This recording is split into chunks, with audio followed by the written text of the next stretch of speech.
ఆంధ్రప్రదేశ్ రాజకీయాల్లో నెల్లూరు రెడ్లకి ప్రత్యేక స్థానం ఉంది. నెల్లూరుకి చెందిన నేదురుమల్ల జనార్దన్ రెడ్డి లాంటి వాళ్ళు ముఖ్యమంత్రిగా పనిచేసిన అనుభవం కూడా ఉంది. అంతకుముందు ఏసీ సుబ్బారెడ్డి లాంటి వాళ్ళ కాలంలోనే దాదాపుగా ముఖ్యమంత్రి పీఠానికి చేరువైన చరిత్ర కూడా ఉంది.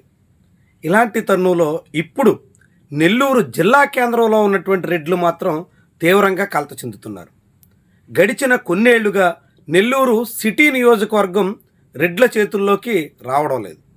దాదాపుగా రెడ్ల చేతుల్లోంచి ఆ నియోజకవర్గం చేజారిపోయినట్టు కనిపిస్తోంది. జిల్లాలోని దాదాపు అన్ని నియోజకవర్గాల్లో రెడ్లు పెత్తనం సాగుతున్నప్పటికీ జిల్లా కేంద్రంలో మాత్రం పెత్తనం కోల్పోవడం మీద చాలామంది రెడ్లు కలత చెందుతున్నారు. దాంతో ఇప్పుడు నెల్లూరు పెద్దారెడ్లు కొత్త స్కెచ్ చేస్తున్నట్టుగా ప్రచారం మొదలైపోయింది. 2014లో అనిల్ కుమార్ యాదవ్ అక్కడి నుంచి గెలిచిన తర్వాత 19 ఎన్నికల్లో కూడా ఆయనకి అవకాశం వచ్చింది. ఆయనే విజయం సాధించారు. ఆ తర్వాత ఏకంగా మంత్రిగాను ప్రాధాన్యత దక్కించుకున్నారు. 2024లో అక్కడి నుంచి అనిల్ కుమార్ యాదవ్ని సాగనంపడంలో నెల్లూరు పెద్దారెడ్లది చాలా పెద్ద పాత్ర. మంత్రిగా, నెల్లూరు సిటీ ఎమ్మెల్యేగా అనిల్ కుమార్ యాదవ్ ఆధిపత్యాన్ని సహించలేని పెద్దారెడ్లంతా జగన్మోహన్ రెడ్డి దగ్గర పోరు పెట్టి ఆయన్ని సాగనంపేసినట్టుగా చాలామందే చెబుతూ ఉంటారు. ఇలాంటి తరుణంలో అనిల్ కుమార్ యాదవ్ పోయినప్పటికీ ఆయన స్థానంలో తెలుగుదేశం పార్టీ తరపున బలిజ కులానికి చెందిన నారాయణ విజయం సాధించారు. నారాయణ ఇప్పుడు రాష్ట్ర ప్రభుత్వంలో మంత్రిగా ఉన్నారు. దాంతో వరుసగా నెల్లూరు సిటీ నుంచి గెలిచినటువంటి వాళ్ళకి మంత్రులుగా అవకాశం దక్కుతున్నట్టు కనిపిస్తోంది. కానీ అక్కడ మంత్రులు ఉన్నప్పటికీ వాళ్ళు రెడ్లు కాకపోవడంతో నెల్లూరు పెద్దారెడ్లు తీవ్రంగా కలత చెందుతున్నట్టుగా సమాచారం. ఈ నేపథ్యంలోనే ఇప్పటికే పార్టీలకు అతీతంగా నెల్లూరు సిటీ నియోజకవర్గానికి చెందిన రెడ్లంతా ఏకతాటిపైకి వచ్చే ప్రయత్నాలు ముమ్మరమయ్యాయి. 6 వచ్చే ఎన్నికల్లో నెల్లూరు సిటీ స్థానాన్ని రెడ్లకే కేటాయించాలి అనేటువంటి డిమాండ్ అన్ని పార్టీల అధిష్టానాల మీద తీసుకురావాలనే సంకల్పానికి వచ్చినట్టుగా ప్రచారం సాగుతోంది. 2024 ఎన్నికల్లో వైఎస్ఆర్సీపీ అక్కడి నుంచి మైనార్టీ నేతను బరిలో దింపింది. స్వయం కృతాపరాధంగా చేతులు కాల్చుకుని ఘోర పరాభవాన్ని మూటగట్టుకుంది.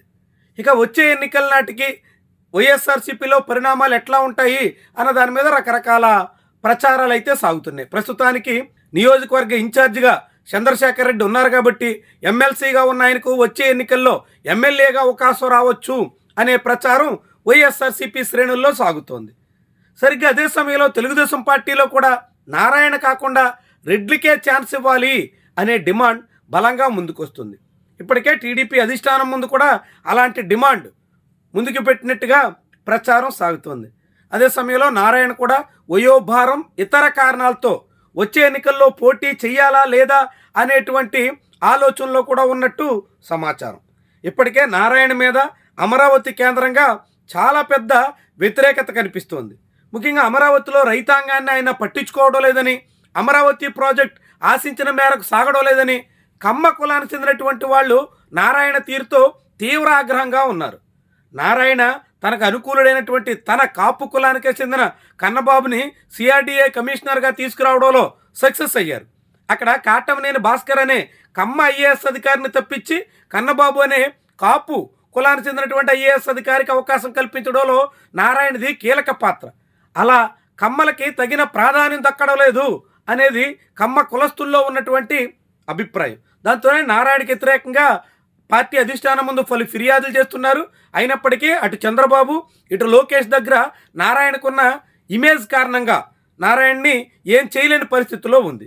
ఇలాంటి తరుణంలో రాబోయే 3 ఏళ్ల తర్వాత వచ్చేటువంటి ఎన్నికల్లో నెల్లూరు నుంచి మళ్ళీ పోటీ చేయాలా లేదా అన్న దాని మీద నారాయణ మళ్ళా గుల్లాలు పడుతున్నారు. దీనికి తోడుగా ఇప్పుడు నారాయణ అల్లుడు కూడా వచ్చే ఎన్నికల్లో పోటీ కోసం తహతహలాడిపోతున్నారు. గంటా శ్రీనివాసరావు తనయుడైన గంటా రవితేజని గంటా రాజకీయ వారసుడిగా భీమిలి బరిలో దింపాలి అనేటువంటి సంకల్పం అటు నుంచి కనిపిస్తోంది. అలాంటి ప్రయత్నాలు అక్కడ ముమ్మరమయ్యాయి. రవితేజను ఎలివేట్ చేసేటువంటి ప్రయత్నం చాలా తీవ్రంగా సాగుతోంది. అన్నింటా రవితేజను ముందు పెట్టి గంట దాదాపుగా తెర వెనుక రాజకీయాలకి పరిమితమవుతున్నారు. ఇలాంటి తరుణంలో రవితేజకి సీటు కావాలంటే తాను నెల్లూరు నియోజకవర్గాన్ని వదులుకుంటానని రవితేజకి అవకాశం కల్పించాలని నారాయణ కూడా గట్టిగా పట్టుబట్టే అవకాశం ఉండొచ్చు అని భావిస్తున్నారు. ఎందుకంటే భీమిలి నుంచి గంటా శ్రీనివాసరావును సాగనంపేసి ఆ స్థానంలో ప్రస్తుత ఎంపీగా ఉన్న భరత్ లేదా ఆయన భార్య పోటీ పడవచ్చు అనే ప్రచారం కూడా నడుస్తోంది.